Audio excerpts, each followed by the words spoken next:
Hi guys, I'm doing this here back again for another video on the channel. And this one today then, it's that time of year again, championship predictions for the 2024-2025 season. Now last season, obviously before I sort of uploaded in, someone commented saying out of like 40 championship YouTubers, I came like second in terms of the most accurate predictions. So like I said, I do back up my knowledge. Now I have done a lot of research for this video, so research about players, teams, players they've signed, sold, and their key players of course. And I've also written down every team's manager as well, just in case you guys don't know. So I'll go through that in this video. Like I said, this is all opinionated, so if I do put your club in a position where you don't think they'll finish, then feel free to let me know. But obviously abuse will not be tolerated. Let's all have a friendly and nice opinionated debates in the comments. Like I said, it's just my opinion. It doesn't really matter. Probably won't happen, but yeah, let's get into it. Now, in 24th place, I have gone for New Boys Derby County. Now, Derby County, who are managed by Paul Warne, has got a quite poor record at championship level with Rotherham. I don't think they've actually stayed up in the championship under Paul Warne, maybe once, but yeah, very, very poor record in the championship for Paul Warne. Now, their incoming then, Abel Adams has signed for about 1.07 million euros. I'm going to be going all financial monies in euros because the site is using in euros anyway. They've signed Kenzo Goodmunch for 820,000 euros. They've also got Jerry Yates and David also on loan deals, which isn't too bad, and Ben Osborne has joined on a free transfer. So some decent business there for Derby, but again, in terms of goals, Yates was very poor for Swansea last season. They got Connor Washington, who is very, very old as well. James Collins. So yeah, I do worry about Derby in terms of the goal aspects. In terms of players who have left the club, then Louis Shibley has also left. He's gone to Oxford. It's a bit of a blow because he can be a decent player on his day. And experienced midfielders Corey Smith and Conor Horham, both from the Jacks, have left the club on free transfers. Now, key players, probably their best player, Aaron Cash in centre back, fantastic player. So if they can keep hold of him, then he could be key to keeping Derby up this season. And then they've also got experience in the back line with Sonny Bradley and Curtis Nelson, and then Craig Forsyth as well. For some very experienced defenders there, and obviously James Collins up front as well. So yeah, Derby, look, it's a very aging squad. I think they are going to sign a goalkeeper as well. Obviously at the time of recording, only got one senior goalkeeper, Josh Vickers, again ex-former Swansea City player. But yeah, I just worry about that Derby County squad. Look, it's a very aging side, and we saw that with Rotherham last season, where they had a very aging side but not much youth in their team, and it really cost them last season. And I do worry about Derby because, like I said, Paul Warne, very, very poor manager at this level.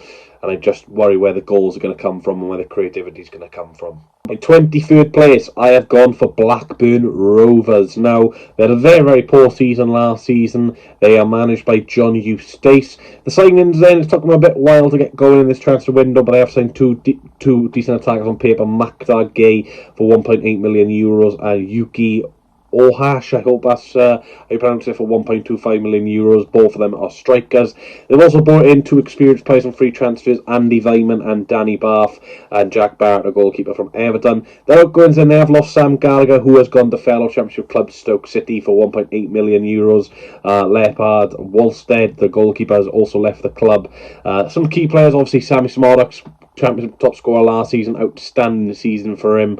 Will be interested to see whether he goes or stays. Has been heavily linked with a move to Ipswich, but at the time of recording, nothing has materialised in terms of a transfer being agreed. But of course, it is hard doing these videos because the transfer window is still open, so you don't know whether these players will leave or stay. But I do assume he'll leave. Sandre Tronstad had a great season last season in his debut season, so he's a key midfielder for them. But again, I just worry about Blackburn. I just worry about where the goals are going to come from. I know, like I said, they have signed these two strikers for over €1 million, but they're not championship proven. And these type of players often flop in the championship. They could succeed, but yeah, Blackburn, like I said, very aging defensive, McFadzean and Danny Bath in the back line, so they're going to be sitting very, very deep. So I just do worry about Blackburn. Like I said, last season they had a very poor season, and I just think with the Venky's in charge, and they have been very, very poor owners of Blackburn since they've came in. I just worry about Blackburn. I think this could be the season they drop down back to League One. Now in 22nd position then, the last team to get relegated out of my predictions,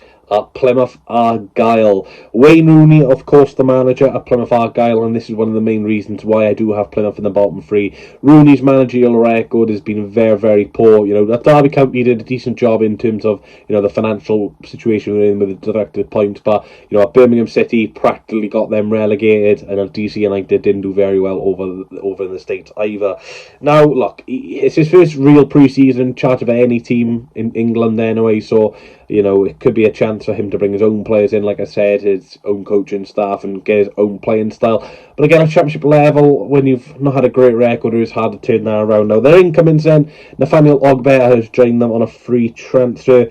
Victor Paulsen has also joined the free transfer, and they've also signed Karnel Suks, Hungarian defender, on undisclosed fee. Darko Kiabi and Ibrahim Sazisco, Mohamed Tajini have all joined on loan deals as well, so they're using the loan market quite well there. The outgoings then, no real key outgoings apart from Dan Scott and Mikael Miller, but they won't be heavily missed really, as they didn't really play much last season. Key players then, the goalkeeper Michael Cooper, fantastic young goalkeeper, had a very good season last season when he returned from injury, has been linked with a move to Sheffield United, so again, very interested to see if he stays. Adam Forshaw, when he is fit, is a very, very good holding midfielder. And of course, the goals that we'd expect to be coming from this season are Ryan Hardy and the main man, Morgan Whittaker. Now, look, they relied heavily on Morgan Whittaker last season. My main worry with Morgan Whittaker is that if he does get injured, then I can't really see where the flair's going to come from. They're heavily reliant on Morgan to get the goals and assists. And I just think when you got that heavy reliance on one player, like Blackburn did with Sammy Simons last season, it can't last forever. So I just think, like I said, with Wayne Rooney's lack of experience and lack of quality as a manager so far, and their overall reliance on one player to get the goals, I just don't think it's going to work for Plymouth Argyle this season, and I think they will drop back down to League One. In 21st position then, and this could come to a shock to a few people, I've gone for Sheffield Wednesday. Now, Danny Rowe's a fantastic manager, don't get me wrong, but my main concern with Sheffield Wednesday is the high turnover of players, and it never really seems to work out for any team who signs so many players and also let go of a lot of players. So now, like I said, Sheffield Wednesday, Danny Rowe, their incomings in is a lot of them. Jan Valery has joined for €474,000. Olaf Balaki, I think it is, €600,000. Jamal Lowe, Max Lowe, Nathaniel Chalabar, Ben Hamer have all signed on free transfers, and so has Savante Ingleson. James Beadle is a fantastic goalkeeper. I think it's James Beadle, actually not Beadle. James Beadle anyway has rejoined the club on loan from Brighton, who was very, very good last season. A lot of clean sheets for him. There are going in some experienced players like Cameron Dawson, Will Vokes, George Byers and Juan Delgado, who didn't really impress last season, have all left the club. Ike Ukbo, of course, the main goal scorer for Sheffield Wednesday last season, which helped them survive miraculously in the end, has rejoined his parent club. So again, if they want to get him, they're going to have to pay a decent fee to get him back at Hillsborough. The key players, there's no denying that Barry Bannon is the key to Sheffield Wednesday's success this season. Again, very, very experienced player, and is a key player to Sheffield Wednesday. Again, James Beadle, I know he's only just now rejoined the club, but he's a key player because in terms of goals, when Cameron Dawson was in goal last season, he wasn't looking good anyway, but he's a safe pair of hands. And Josh Windass, who can pop up a few goals now and again. But like I said, look, there's no denying Danny Rowe's a good manager, but I just think the expectations for Sheffield Wednesday this season are quite high. I just think it's got to be realistic. Look, last season was awful for them, and they did very, very well to survive. But I just feel like, again, with a high turnover squad, again, a lot of aging players there, not much youth coming through, I just don't think they're going to have a great season. But again, if they survive, they survive. In 20th position, and this is probably the biggest shock of them all, I've gone for Oxford United, who is managed by Des Buckingham. Now, of course, Oxford United finished 6th last season in League One and got into the Championship through the playoffs. Obviously beating Peterborough, I believe, and also beating Bolton Wanderers in the final, 2-0 thanks to Josh Murphy. Now, their incomings in, they have signed some very decent players in terms of Championship experience. We'll go on to that now. They've signed Peter Cayoso, €820,000 from Rotherham United. They've signed Plaheta. I'm not even going to pronounce his first name. He was at Swansea last season. Louis Sibley's come in, Will Vlokes, Matt Phillips, and an exciting winger in Malcolm Abiwe. So some good signings there for Oxford United. I like the experience and I like the youth aspect as well. In terms of outgoings then, obviously the big one being Josh Murphy. He has joined fellow promotion candidate from League One, Portsmouth. It's a big loss him because he scored both goals in the playoff final against Bolton last season to get them promoted. Obviously, Billy Bowden, a decent player for Oxford, has also left the club. Now, the key players, there's no denying that Cameron Brannigan will be the key to Oxford's success. If Oxford are to have a good season and survive this year, it'll be down to Cameron Brannigan's goals and assists. He's a fantastic player. Obviously, he was heavily linked with a move to Blackpool a few seasons ago, signed a new deal, and look, he deserves that he gets his chance at championship level, and I hope he proves himself because he's a great player.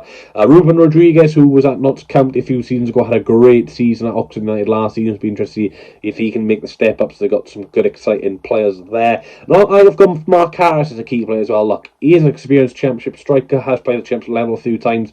Obviously, has never really recognised himself as a goal scorer at this level. But again, I feel like with this Oxford squad, Mark Harris could chip in with a few goals. And I think Oxford will have a good season.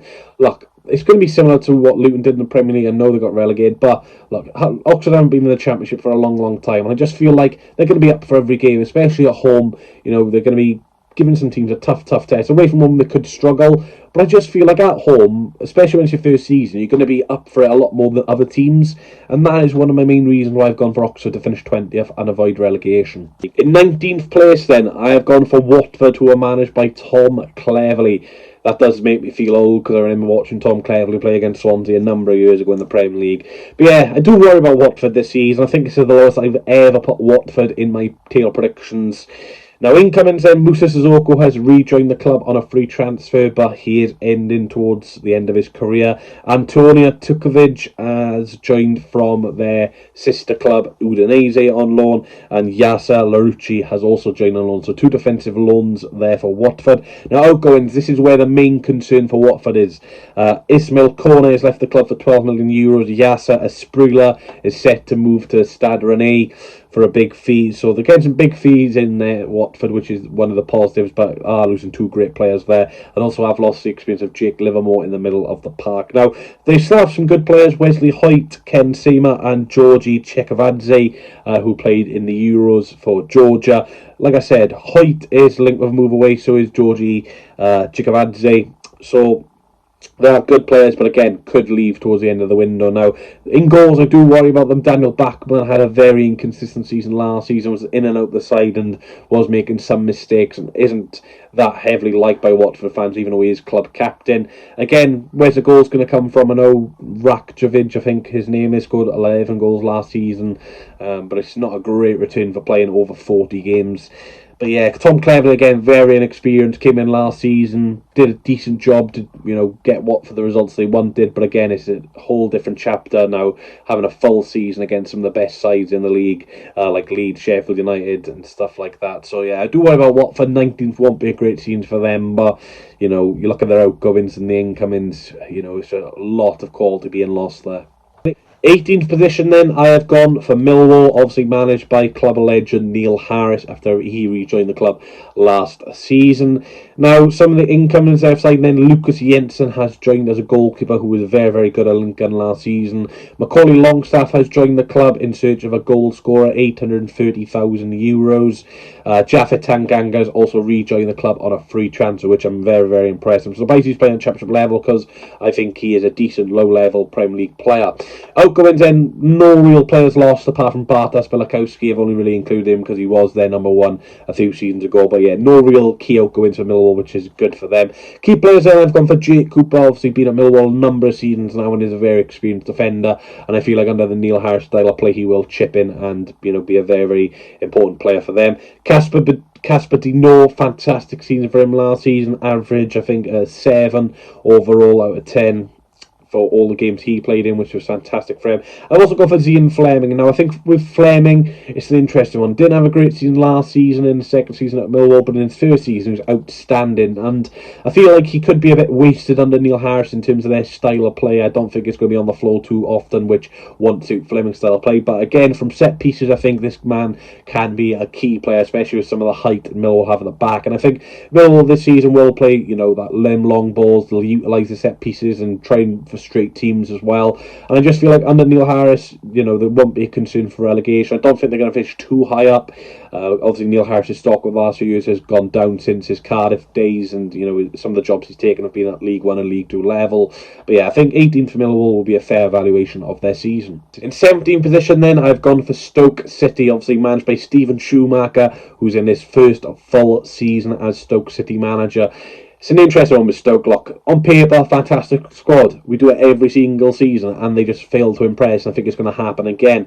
It'll be very interesting to see if Schumacher gets sacked, because they often sack managers 2 seasons in Stoke.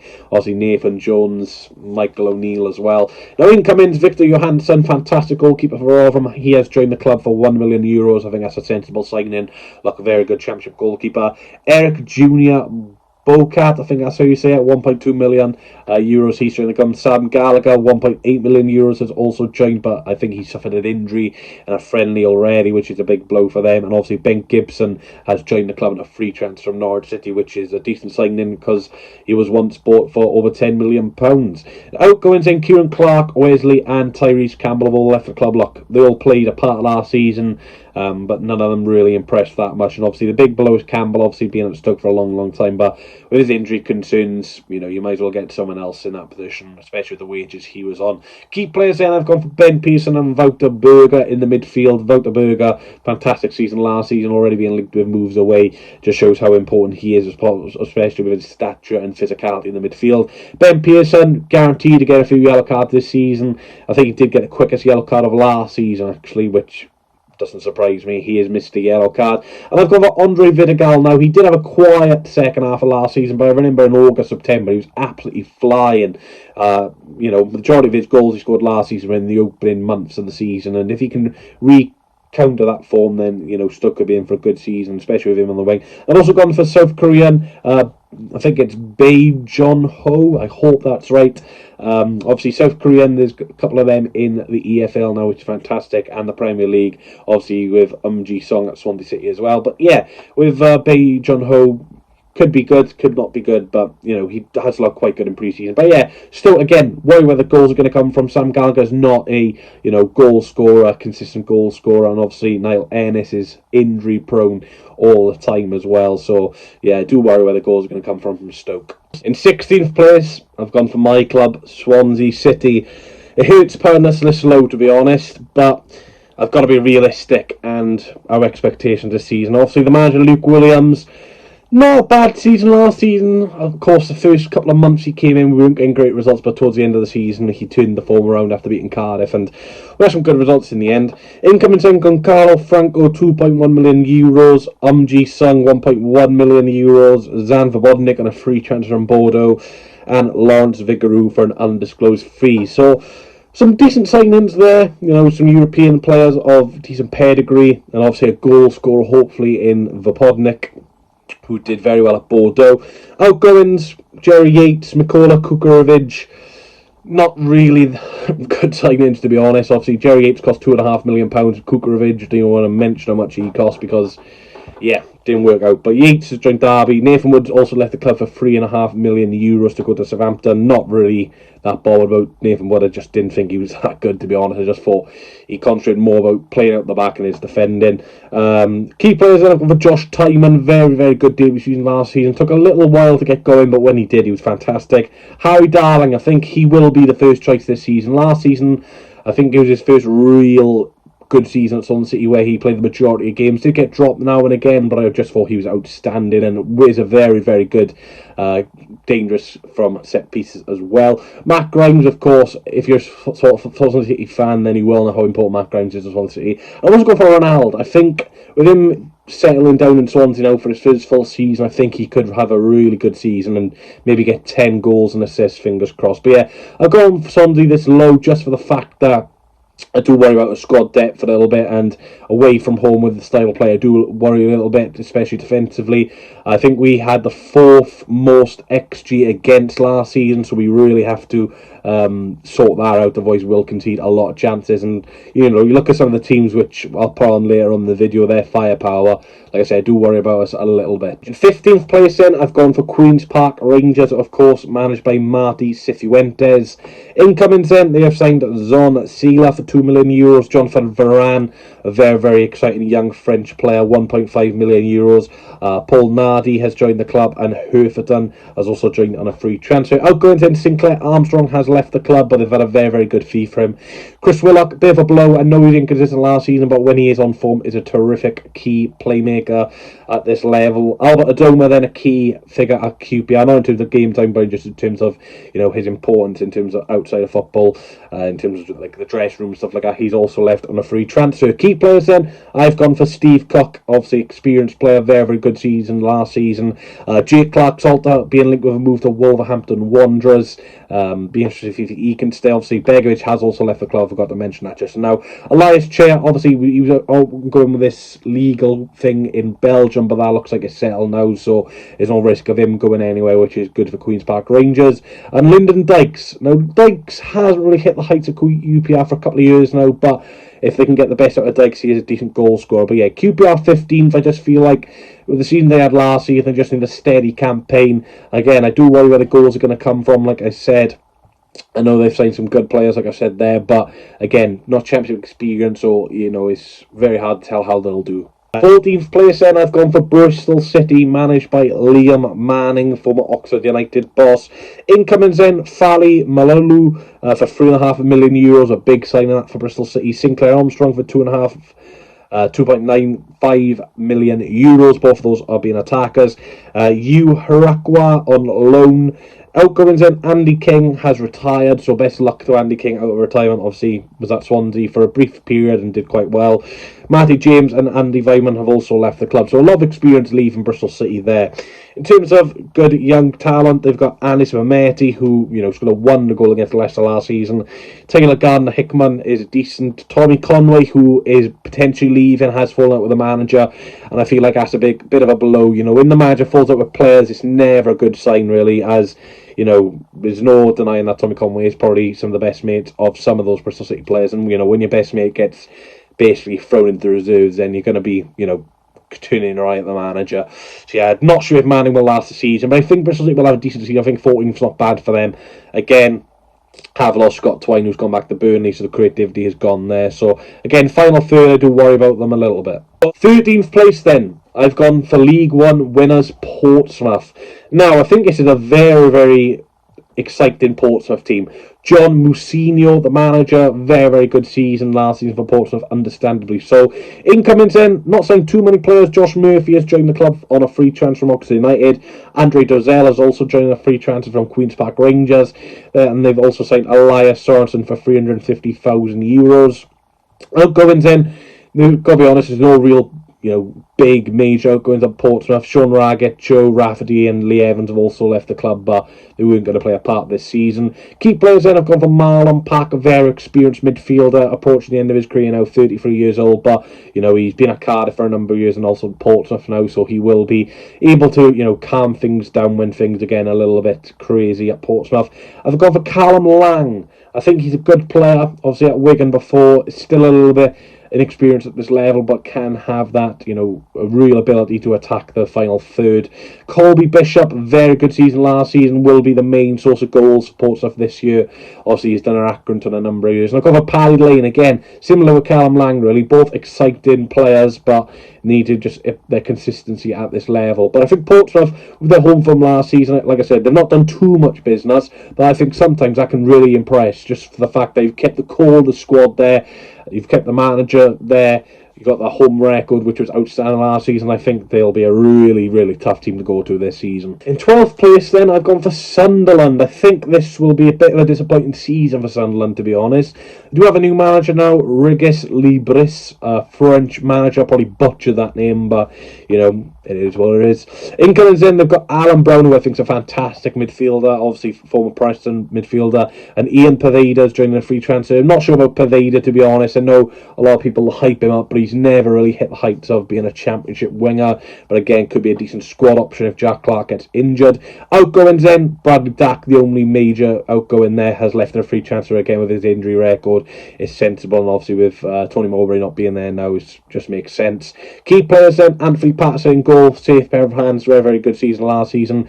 Daniel Ballard, who is out currently injured, but again, when he is fit, he's very good. Trey Hume, one of the best fullbacks in the division for me. Dan Neil, Joe Bellingham, Chris Rigg, Jack Clark, Patrick Roberts, some fantastic young players there, and some very good wingers in Clark and Roberts. But again, main concern with Sunderland is, where's that number 9? Where's that number 9 where it's going to get goals? Similar to Plymouth, where, you know, they're just going to be heavily reliant on Jack Clark to get the goals. Look, Bellingham and Rigg are sensationally young players. You can't put that much pressure on them.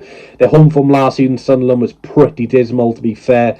And again, when Clark was injured, they really struggled for goals. So I do worry about Sunderland. They need that goal scorer.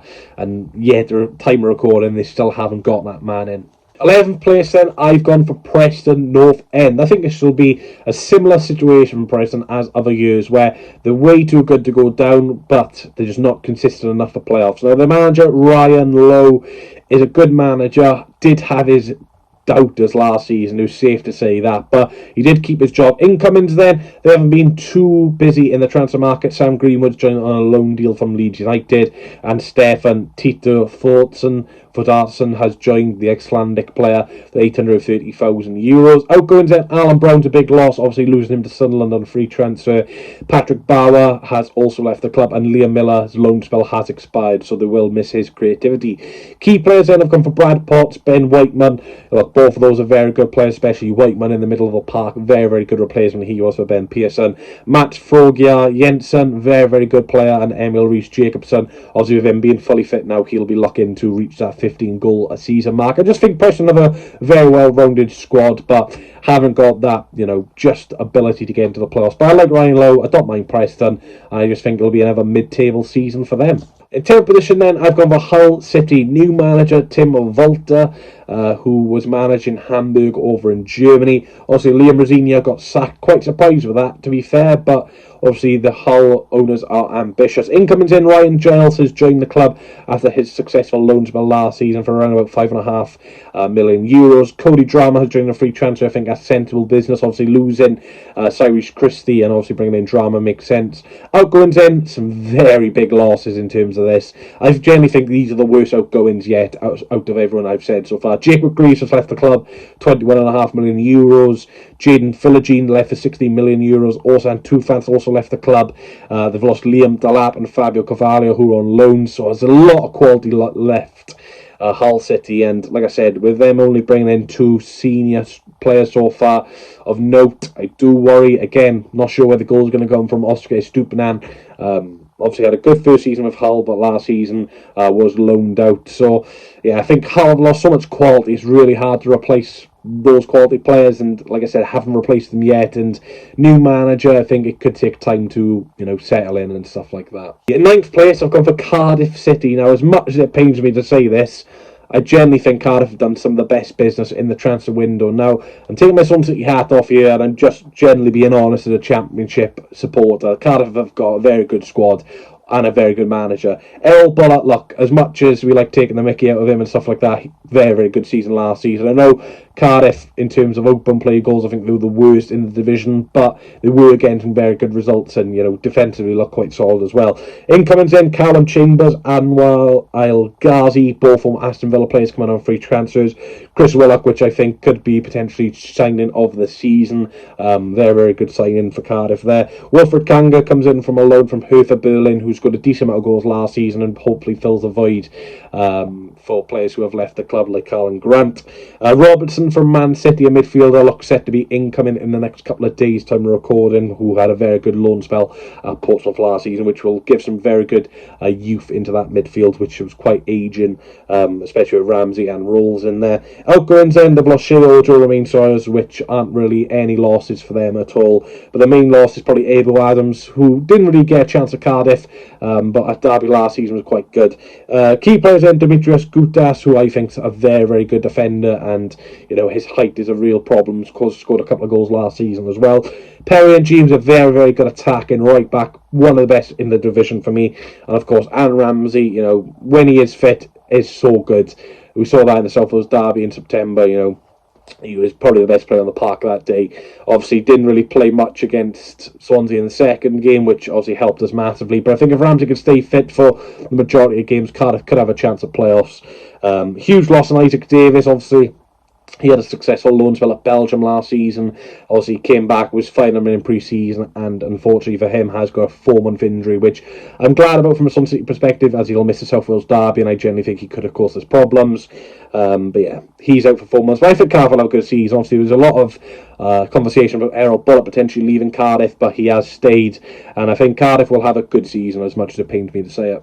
In 8th place, then, going out of the playoffs from last season to 8th position, I've gone for Carlos Corberán's West Bromwich Albion. Now, off topic, I have actually met Carlos Corberán round Fenrod Lake. If anyone knows where that is in Swansea, when he was assistant manager at Leeds United, he was locked down, I was walking around the lake, getting my daily steps and stuff like that, and I just saw Carlos Corberán. Very random, I know, but I just thought I'd get that in there. Incoming then, they have signed Devante Cole from Barnsley, Torbjorn Häcken for €600,000, and Paddy McNair has joined on a loan spell, who has left Middlesbrough on a free transfer to join a side in the MLS, but obviously with it being the off-season and stuff like that, he has joined West Brom on loan. Outgoings then have lost some key players. Connor Townsend has joined OK Kuslu, has gone to Turkey. Brandon Thomas Asante has joined Coventry City for a decent fee, and Cedric Kipre has left in a free transfer. I think Kipre will be a huge loss, to be honest. I know they got Ajayi there, but I think Kipre was fantastic last season for West Brom. Key players then have gone for their goalkeeper Alex Palmer, good goalkeeper on his day. Darnell Furlong, of course, with his being a decent right back, but his Longford especially are a danger for any team. Alex Mowat, who was out the fold at West Brom but is back in now, did have a good season last season. Jed Wallace, again, very consistent player at this level. Tom Fellows, who's breaking through, is looking a good player as well. And I've got for Carlin Grant as well. Obviously, his loan spell at Cardiff last season, very good spell for Carlin Grant. They didn't spend a lot of money on Grant from Huddersfield, hasn't really hit the heights of West Brom yet, but obviously with him being on loan last season, having a lot of game time and confidence, it could be the key for West Brom. So Dalty again injured, which is a big blow for them, so I do worry again where their number 9's goal is going to come from. Obviously they are linked with Tyrese Campbell as well. I don't think Cole will be that good, to be fair, but I think 8th place for Carlos Corberán with the players they've lost isn't too bad. In 7th position then, just missing out on the playoffs, which they did get last season, I've gone for Norwich City. New manager at the helm, Jormes Hoff Thorup. I think it's a Scandinavian manager. Again, probably butchered his name, apologies if I have. Incoming in, they've signed Jose Cordoba for €3.5 million, Ben Crescini for €118,000. Callum Doe has joined on a loan deal as well from Man City, which I think is clever business. Outgoings in, the main one, Gabriel Sara, has left the club, £18 million. Big loss for them. Obviously, going to Galatasaray is a fantastic move for him, especially with the fans in Turkey. They're absolutely crazy, but from a Norwich perspective, it's disappointing because he is arguably the best midfielder in the Championship. Christos Tzoulis has also left the club for €3.5 million, and they've lost some key players on free transfers. Dimitrios Ginioulas, Ben Gibson, Sam McCallum, and Danny Bath have all left on free transfers. Key players then, again, similar to a lot of teams, they've gone for their goalkeeper Angus Gunn. A lot of Championship teams have very good goalkeepers, and Gunn's one of them. Obviously, had the years of Scotland, didn't go too great for him there. Marcelino Nunes, Chilean midfielder, decent Copa America for him in terms of where Chile played their games, but yeah, Nunes, good player. Kenny McLean was linked with Sheffield United, but is still at the club. In attack, their attack's ridiculous. They've got Josh Sargent, Jonathan Rowe, Adam Ida, who is absolutely sensational with Celtic. We'll be interested to see if he stays, and then they've also got experience in Hanley, Duffy, and Barnes. So yeah, they've got a really well-rounded squad, Norwich, but again, I think with that loss of Sarah, that could be a huge loss for them. I think Norwich will do well this season, and like I said, with their new manager, it'll be very interesting to see how they do, but I just think they'll miss out on the top 6. In 6th place then, I've gone for Middlesbrough. Obviously, Michael Carrick now has really established himself at Middlesbrough as a very good Championship manager. Incoming then, there's like Aidan Morris from the MLS for €3.7 million. Delano Bizzori, I think that's how you say it, €2.75 million, and Luke Egeland also joined the club after a successful loan spell last season. Outgoings then, Paddy McNair has gone on a free transfer, which is the only real key outgoing for Middlesbrough. Key players then, I've gone for Seny Dieng, again repeating myself in terms of goalkeepers, he's a very good goalkeeper. Ray van der Berg, very good young defender, very good season last season. Daniel Baulisa, obviously joined from Rotherham last season, very good in midfield for them, and Heidi Hackney. Hayden Hackney, a very good young player coming through at Middlesbrough as well. Finn Azaz, Isaiah Jones, Emmanuel Latte Laff, who are all very good attacking players as well. And Latte Laff especially, one of the top scorers from last season. I generally think he could be in a chance of being the top scorer. Obviously settled down now, the Ivory Coast striker, and I think he could be a handful for all the teams. In 5th position then, and the first recently relegated Premier League side to be in this video, I've gone for Luton Town. Now, Rob Edwards, the manager, main concern for Luton for me is they've not lost anyone, but they haven't really bought anyone. I feel like that could be a little bit of a struggle where, some players could just lack that, lack that fight. You always need signings. You always need to bring in a few players just to improve morale and just experiment a little bit. But when you have the same squad, I feel like it could really affect them, just in terms of, they've already been in the Premier League, will have that same appetite to be back in there. Incomings then, the only senior signing has been Shaden Baptiste from Brentford, so that just says it all really. Outgoings then, Ross Barkley has joined Aston Villa, Ryan Giles has joined Hull City, and Gabriel also, who was a very good defender in the Premier League last season, has left on a free transfer. So like I said, they've only lost 3 key players, only brought in 1 decent player. So yeah, but in terms of key players then, Thomas Kaminski, goalkeeper, of course it is. Alfie Dougherty, who was absolutely sensational last season from left wing back. Chidozie Ogbene, who has been linked with Swansea ages, but did join Luton, who was okay in the Premier League, but obviously was kept out the side by Alaya Adebayo and Carlton Morris. So attackingly, they've got some good options there. Obviously, they still have Taif Chong as well, but I think 5th won't be too bad for Luton. You've got to remember where they've come from, but I just don't think they're going to do as well as the other Premier League clubs, to be honest. 4th position then, another recently relegated side, Sheffield United. Now, the main concern with Sheffield United is the manager, Chris Wilder. Yes, he is a Sheffield United fan, Sheffield United legend, same with Millwall for Neil Harris, but his stock has fallen down massively. His last couple of jobs have not been very good at all. Incomings then, I think they've probably done the best business in the Championship, in my opinion. Harrison Burrows, one of the best EFL left-backs, has joined the club, €3.5 million. Kiefer Moore for €1.8 million is a sensible signing and will suit Chris Wilder's style play to a T. Callum O'Hare's joining their free transfer with Jamie Shackleton and Sam McCallum, so some very good experienced players there. I think O'Hare can have a very, very good creative side at Sheffield United with some of the options they've got up front. Outgoings then, Cameron Archer has rejoined Aston Villa. And he said rejoin Sheffield United then, but he's rejoined Aston Villa in like a weird clause where Sheffield United didn't go down, they could re-sign him for a low fee or something like that. Jayden Bogle has joined rivals Leeds United. Benny Traore has left the club, and they've also lost some decent attackers in Ollie McBurney and Daniel Jefferson. One going to Spain, one going to Bournemouth. Wes Foderingham has left the club to join West Ham and looks like being a third choice goalkeeper there, which is an interesting move. Max Lowe's joined rival Sheffield Wednesday. George Baldock, Oliver Norwood have also left the club on free transfers. So yeah, a decent amount of outgoings there from Chris Wilder, but I feel like a lot of those are deadwood anyway, to be fair. Key players then, I think Austin Trusty's a good player at this level, obviously shown at Birmingham City before in the past. Anel Ahmedhojevic, I know I pronounced that wrong, but a very good centre-back, Bosnian centre-half. Gus Hamer, look, fantastic player when he was at Coventry in the Premier League, did well, but at this level he's one of the best in the league.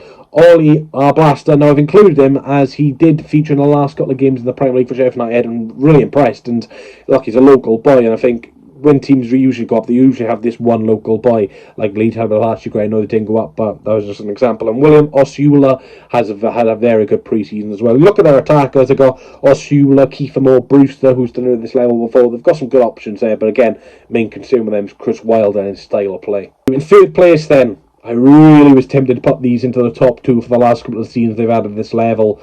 But in 3rd place, I've gone for the Sky Blues, Coventry City. Mark Robbins, I do believe now, is the most reigned manager in the EFL, the manager who's been at the club the longest. He's been there a long time, and the last couple of years for Coventry have been outstanding, but a couple of years before that they were ground sharing, so it's great to see Coventry back at their heights. Incomings then, they always do really smart business, Coventry, and I think it's a great signing. Jack Roduni from Huddersfield for near enough €6 million.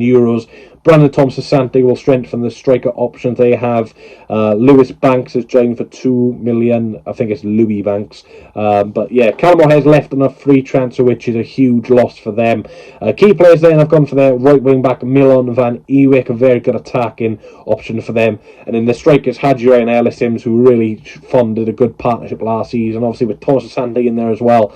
You know, they've got some of the best strikers in the league for me. Defensively, that's probably my main consumer commentary, and maybe their goalkeeper, but attacking, you can't deny the talent they have. And I think with the just cohesion and just the players they brought in are very sensible, very young players as well.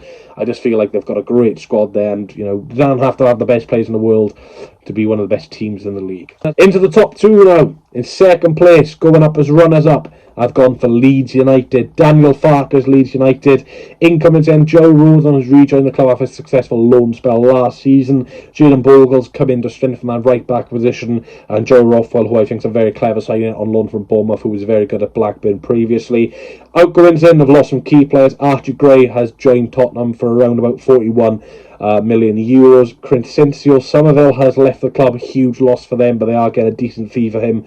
Luis Sinisterra is joining Bournemouth, who had a loan to option to buy or obligation to buy. Glenn Kamara's left the club for 10 million euros, which again, sensible business. Key players then, they've got Pascal Stroke, Ethan Ampadu, who is now club captain at Leeds, which is great to see from a Welsh point of view, him having the experience of being captain. Willie Nonto looks like he'll be staying again. Obviously this time last season he was handing in like transfer requests, but it's good to see that he's now sailed or Ellen Road and can have a successful season. And probably the best player in the league, Jorginho Rutte. You know, the amount of money he cost Leeds United is not, you know, no shock to me that he's brilliant and had a very good season last season. Brendan Harrison and Maximilian Warper are back from loan as well, so two players who they signed for the Premier League will be dropping back to the Championship. It looks like they'll be staying to strength from them. Up front, you know, they've got Joseph, Perot, Bamford. They got some very good strikers there at Championship level, and I just think last season, painful, you know, losing the playoff final. I've been there as a Swansea City fan, and it can either rejuvenate you in terms of another successful season, or just lose your all momentum and have a poor season. But I think with Daniel Farke, they'll have a great season. And going up as champions then, my team to finish top of the Championship this season are Burnley. They did it last time they were in the Championship 2 seasons ago, and I think they'll do it again. Scott Parker has a fantastic record at Championship level. I believe every time he's been in the Championship, he's got teams promoted, with either being Bournemouth or Fulham. They were both there last season in terms of the players they've brought back. Mike Tresor and Maxime Esteva have both rejoined the club after good loan spells last season. They have both joined for 30 million, one 18 million, one 12 million. Andreas Hundaji has joined for 4 million, Lucas Perez for 2.3. Sharunda Samba and Vaclav Hadki are joining free transfers. Outgoings then, Murridge has gone to Ipswich. They've brought in Hadki from Ipswich. Not the same deals, but two goalkeepers going separate ways.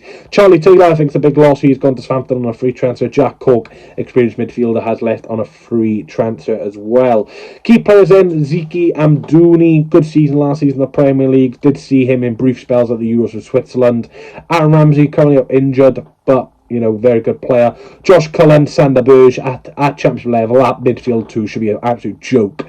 Cullen, very underappreciated, I think, at Championship level. Fantastic last time out. And Berge, Sander Berge, you know, we've seen it at Sheffield United. So good, so good. Josh Brownhill as well, can't deny his quality in the attack in third as well. Dara O'Shea, you know, very good at West Brom previously. Strikers, just an absolute joke in their strikers and attacking talent. They've got Manuel Benson, Jay Rodriguez, Lyle Foster. They've got Michael Obafemi as well, who has done it at Championship level before. At time of recording, Wout Weghorst is still at Burnley, so if he's in the Championship, my God, the amount of headers he's going to score. But yeah, look, Burnley squad's ridiculous. They've still got the majority of the squad which went up with Vincent Kompany 2 seasons ago.